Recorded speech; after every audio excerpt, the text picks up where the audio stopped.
UP cell का management, शासन और प्रशासन का उत्तराखंड विरोधी रवैया और उत्तराखंड विरोधी आंदोलन के तहत उसको क्रश करना,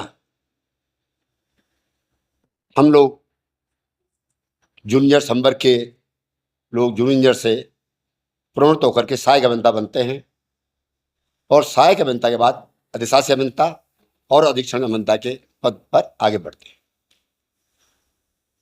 7 साल तक कोर्ट में लड़ाई लड़ने के बाद माननीय हाई कोर्ट ने हमारे फेवर में डिसीजन दी और कोर्ट ने 27/6/2024 को स्पष्ट रूप से कहा कि ये प्रोन्नति के हकदार है, लेकिन फिर भी कॉर्पोरेशन ने इस बात को स्वीकार नहीं किया और स्वीकार न करते हुए स्पष्टीकरण आदेश दोबारा कोर्ट से लेने के लिए एप्लीकेशन दायर की। फिर भी कोर्ट ने हमारे फेवर में 14/2/2025 को डिसीजन दिया और उसमें स्पष्ट रूप से कहा कि आप विदिन 45 डेज इनकी भ्रष्टा सूची जारी करें। लेकिन हाई कोर्ट के आदेश के बावजूद मैनेजमेंट की सिफारिश पर शासन ने एक समिति गठित की जिसमें 3 IAS रहे और उन्होंने रोटा कोटा की गलत व्याख्या करते हुए 2006-2007, 2007-2008, 2008-2009 की भ्रष्टा सूची जारी की। लेकिन दुर्भाग्यवश 2009-10 के लोगों को 2008-9 में सम्मिलित कर दिया, जो कि बिल्कुल भी न्याय संगत। हमने इसका विरोध किया, शासन, प्रशासन और मैनेजमेंट ने हमारी कोई सुनाई नहीं। अंतोगत्वा हमें आंदोलन का रास्ता अख्तियार करना पड़ा और हम 5 तारीख से आज तक आंदोलित हैं और सड़क में इस भीषण गर्मी में वहां पर बैठे और दुर्भाग्यपूर्ण स्थिति देखिए, यहां तक कि मातृशक्ति हमारे साथ है। मातृशक्ति को वॉशरूम तक नहीं जाने दिया गया, झूठे वादे करके बुलाया गया मैनेजमेंट ने और उसके बाद वार्ता टै फिर कुछ नहीं। तो ये रवैया अगर उत्तराखंड में हम लोग साथ में रहेगा तो पत्रकार बंधुओं, हम लोगों को कहां जाना है, क्या करना है, हमें सिर्फ और सिर्फ न्याय चाहिए, हाई कोर्ट के आदेशों का पालन चाहिए, जिसके लिए हम दोबारा हाई कोर्ट में जाने की पेशकश की हमने। अब वो क्या होता है ये तो भगवान जाने, लेकिन प्रपत्र बिल्कुल साफ है कि रोटा कोटा में जिस चयन वर्ष में अगर डायरेक्ट सीधी भर्ती वाले आएंगे वही उसमें 1:1 के रेशियो में आएंगे और अन्यथा नहीं। 2010 वाले 8-9 में कैसे आ सकते हैं, एक मोटी सी। तो ये न्याय अब आप लोगों को करना है, आप पत्रकार हैं और आप जो कहेंगे सत्य कहेंगे सब लोग मानते हैं। अब मेरे साथ हमारे यहाँ पे आज हमारे सैनी साहब बैठे हुए हैं जो हमारे केंद्रीय अध्यक्ष हमारे उत्तराखंड पावर जूनियर एसोसिएशन के और माननीय हमारे वरिष्ठ केंद्रीय उपाध्यक्ष जी है पवन रावत जी, आप जहाँ सब लोग परिचित हैं, और सुनील साहब हैं ये प्रांतीय अध्यक्ष हमारे, और ये मनोज खंडवाल जी हैं ये हमारे प्रचार सचिव हैं। बाकी ये लोग कहेंगे, आप प्लीज आप लोग कहिए। मैं सभी पत्रकार बंधुओं को प्रणाम करता हूं। जैसा कि हमारे वरिष्ठ आदरणीय संरक्षक GN कोठियाल साहब ने आपको जानकारी दी, उत्तराखंड हाई कोर्ट नैनीताल का डिसीजन स्पष्ट है कि डेट ऑफ ज्वाइनिंग से ही सीनियरिटी दी जाएगी। ये जून 2024 में स्पष्ट निर्णय आ गया था। इसके बाद क्लैरिफिकेशन डिपार्टमेंट ने डाला, जैसा सर ने बताया। उसमें इन्होंने कॉरपोरेशन ने पूछा था कि हमें सीनियरिटी बनानी कैसे है, 2000 जिनकी विज्ञप्ति निकली उनके लिए क्या करना है, ये स्पष्ट इन्होंने पूछा था। कोर्ट ने स्पष्ट बताया कि हमें जो 2024 का निर्णय है, जून 2024 का, वो स्पष्ट है, उसमें कुछ नहीं कहना है। केवल रोटा कोटा, रोटेशन ऑफ कोटा, उस पर उन्होंने क्लैरिटी दी कि विभागीय नियमावली जो भी है, हमारे यहाँ विभागीय नियमावली 1998 में लागू है, जिसमें मौलिक नियुक्ति का स्पष्ट जिक्र है। हम आप लोगों को बाद में ये दिखा देंगे 1998 की नियमावली। उसमें स्पष्ट है कि मौलिक नियुक्ति से पूर्व सीनियरिटी नहीं दी जा सकती, बिल्कुल स्पष्ट है, और वही नियमावली हमारे यहाँ लागू है। बाकी और कोई भी नियमावली हमारे यहाँ लागू नहीं है। ये पता नहीं किस नियमावली से उन्होंने वरिष्ठता बना दी है, हमारी समझ से बाहर है। कौन सी नियमावली उन्होंने लागू की है, हमें इस बारे में कोई जानकारी उन्होंने नहीं दी। ना हमारी जो समिति बनी उसने हमारी कोई सुनवाई नहीं की, जबकि नैसर्गिक न्याय का सिद्धांत है कि जिसका प्रभावित हो रहा हो कैरियर, उसको सुनवाई का अवसर जरूर दिया जाना चाहिए, जो कि हमें नहीं दिया गया। हमें हमारे पक्ष रखने का मौका नहीं दिया गया और विभागीय नियमावली को दरकिनार किया गया। ये हमारा कहना है। दूसरा हमारा ये कहना है कि जूनियर इंजीनियर उत्तराखंड मूल का संवर्ग है। जूनियर इंजीनियर वही बन सकता है जिसका रोजगार दफ्तर में नाम लिखा हो, जो उसे मूल निवास प्रमाण पत्र देना पड़ता है, तभी वो जूनियर इंजीनियर बन पाता है, अदरवाइज नहीं बन सकता। प्रदेश से बाहर का कोई भी व्यक्ति जो है वो जूनियर इंजीनियर नहीं बन सकता उत्तराखंड में। तो हम उत्तराखंड मूल के लोग हैं और हमें जब असिस्टेंट इंजीनियर की सीनियरिटी बनती है वो एक लेवल पे आ जाते हैं। फिर सब जो रोटा कोटा होता है वो जूनियर इंजीनियर से असिस्टेंट इंजीनियर में ही होता है। वहाँ हमारा 50% कोटा है। एक चयन वर्ष जो 1 जुलाई से 30 जून तक जाता है, उसमें जो भी आएगा, अगर सीधी भर्ती वाला आया है उस चयन वर्ष में तो वो ही उसी चयन वर्ष की वरिष्ठता पाएगा। अगर प्रोन्नत है तो वही पाएगा।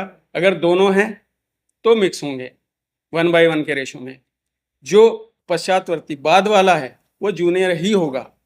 तो जो इन्होंने 2009-10 को 2008-9 में लाके सीनियरिटी दे दी है वो पूर्ण रूप से गलत है। हम उसी का विरोध कर रहे हैं कि ये जो नियम विरुद्ध किया है इन्होंने 2009-10 का आदमी 2008 से ऊपर कर दिया है 1/1 के रेशो में, वहीं हमारा विरोध है। वो बिल्कुल नियम विरोध है, उसी का हम विरोध कर रहे हैं। आपका धन्यवाद। अब हमारे वरिष्ठ उपाध्यक्ष हैं पवन रावत जी, ये अपना वक्तव्य दें। हाँ, धन्यवाद आदरणीय सैनी साहब। हाँ, बोगना साहब तो मैं एक चीज जरा थोड़ा सी ब्रीफ कर दूं बहुत बढ़िया तरीके से, आप सभी लोगों की भी अगर समझ में आनी होगी।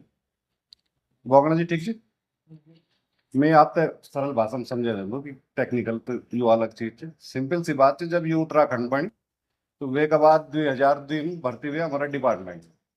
हमारे डिपार्टमेंट में 2 मेन एंट्री पॉइंट में होती रिक्रूटमेंट।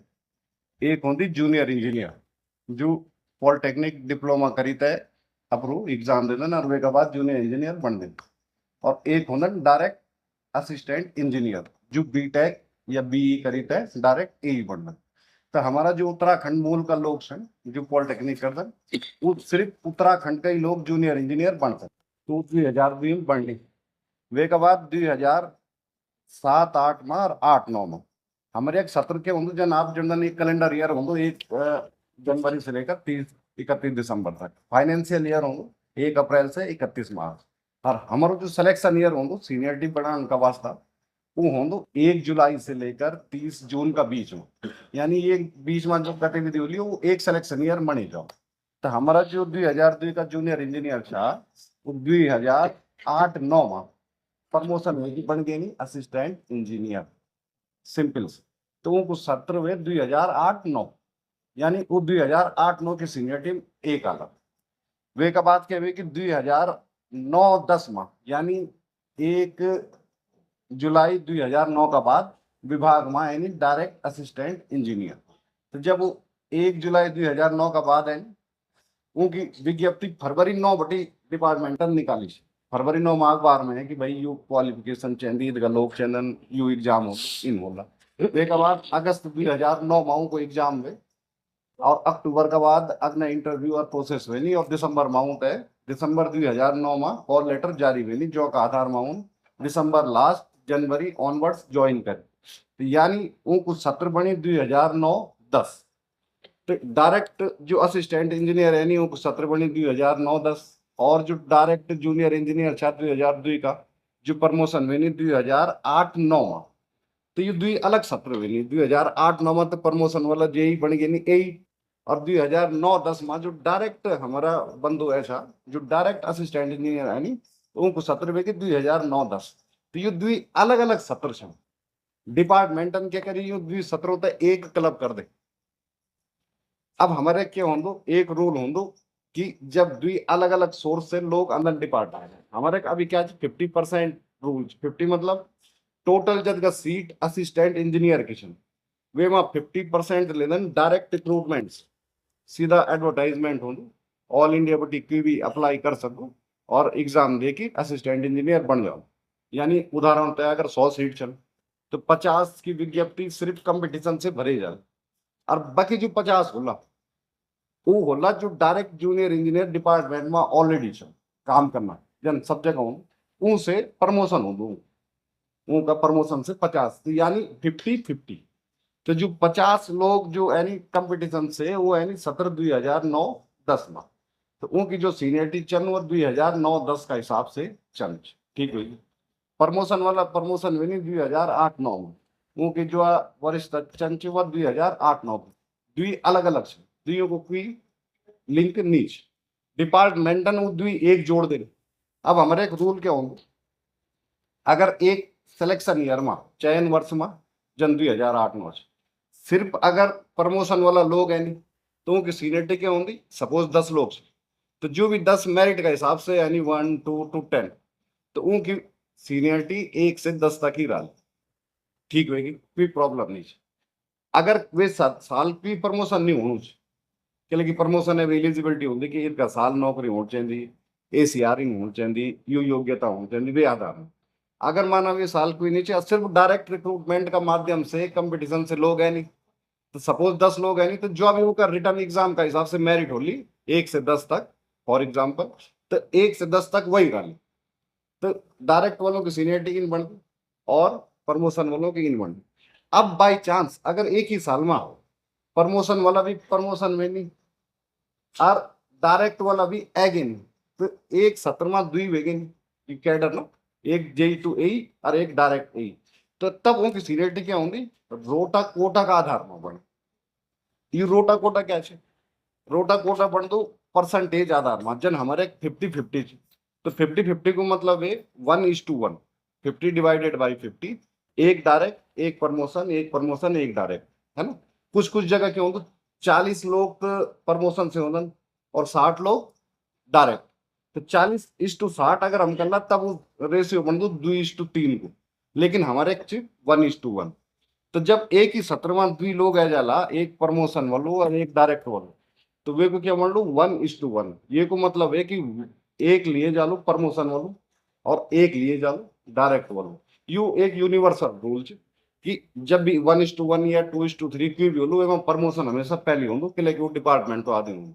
यही ना कोई भी हो चाहे वो क्या भी नौकरी में हो क्या भी पद में हो प्रमोशन वाला था पहली वे के बाद डायरेक्ट प्रमोशन डायरेक्ट इन बढ़ दो लेकिन यू तब बढ़ दो जब एक ही साल में 2 आला हमारे के भाई प्रमोशन वाला तो प्रमोशन में नहीं 8-9 का सत्र में डायरेक्ट वाला है नहीं 9-10 का सत्र में डिपार्टमेंट क्या कार्यालय क्यों 8-9 वाला तो 8-9 में रखेंगे और जो 9-10 वाला था ऊँ तय लेके वो 8-9 में सीनियरिटी दे दे तो वो जो 8-9 को सत्र में 1:1 मिल गया रोटा कोटा मिलेगा जय की वजह से 1 प्रमोशन 1 डायरेक्ट 1 प्रमोशन 1 डायरेक्ट तो वे में जो कि करीब 70-80 लोगों की सीनियरिटी बनी थी तो लगभग आधा हो गया और जो डायरेक्ट लोग है छा एक तो अननेसेसरी वे में आएगी ऊँ तय जो 1 साल बाद सीनियरिटी मिल है 1 साल पहले मिल गई दूसरों के वे जो लोगों तय 8-9 में सीनियरिटी मिल है जो उत्तराखंड मूल का अवर अभियंता छन JEE छन और जो कि प्रमोशन हुई असिस्टेंट इंजीनियर में उन लोगों तक एक सीनियरिटी डाउन के लिए अल्टरनेट रूप से एक सीट तक छोड़ी मिल गई आप तो समझे बस वहां पे 1 से 10 तक सीट कराई छे परिवार गानों पे अब बीच में दूसरा है कि वहां एक सीट तो आप रहेगी एक दूसरा परिवार रहेगी एक आप रहेगी फिर एक दूसरा तो गड़बड़ हो गया सीक्वेंस वैसे हमारे लोगों को भारी नुकसान हुई दूसरों के हुए कि ये सीनियरिटी का मामला में डिपार्टमेंट ये रोटा कोटा की गलत व्याख्या करना चाहिए जबकि रोटा कोटा सिंपली क्यों हो एक ही साल में जन्म आपने बताया कि 2 अलग अलग लोग एक डायरेक्ट वाला और एक प्रमोशन व्यक्ति जब आला जो रेशियो का आधार में 1:1 जो हमारे वे आधार में जो बनती वह मेरिट लिस्ट होंगी कि वे के बाद ही एग्जीक्यूटिव इंजीनियर सुपरिटेंडेंट इंजीनियर वे के बाद कोई सीनियरिटी नहीं होगी सिर्फ असिस्टेंट इंजीनियर में होंगी वे के बाद चीफ इंजीनियर डायरेक्टर कुछ भी बनू ई सीनियरिटी का आधार में बढ़ता सिर्फ एक बात हो तो हमारो यो ही नुकसान हुई छे जो डायरेक्ट जूनियर इंजीनियर से असिस्टेंट इंजीनियर बननी उत्तराखंड मूल का जो लोग छन उनकी जगह में गलत तरीके से जो डायरेक्ट का लोग आया छन ऊँटे सीनियरिटी दिए गया 1 साल पहले। और सबसे बड़ी बात क्या है कि सीनियरिटी जो बढ़ दी 1 जुलाई से 30 जून तक बढ़ दी। 30 जून तक जो डायरेक्ट लोग ऐसा उनको एग्जाम भी नहीं हुए, एग्जाम भी अगस्त में हुए। और सीनियरिटी कब दिए गया 30 जून से पहले। यानी आपन के कॉलेज में एडमिशन भी नहीं ले और आप कोई मार्कशीट जारी हुई इंटर्न में। ये तो मतलब अद्भुत ही हुई क्या कमाल हुई। हाँ 1 साल अपन फिर छोड़ी हो तो अलग बात है कि पिछला साल अपन बैक पे पढ़ दे सो अलग हुई सब। लेकिन अपन तो एडमिशन ही नहीं लिया फिर रजिस्ट्रेशन करे यूनिवर्सिटी में और तुरंत आप एक मार्कशीट जारी हुई इन हो गया। तो ये बात होता है हम कोर्ट में गए छा, हमारा लोग कोर्ट में गए छा पहले सर्विस ट्रिब्यूनल आन सर्विस ट्रिब्यूनल 2015 में हमारे पक्ष में आदेश दी और स्पष्ट निगम तय बोले कि लिस्ट आप गलत बनी चाहिए तो रिक्वेस्ट करो नई सीनियरिटी लिस्ट बना और वे का अनुसार प्रमोशन करा।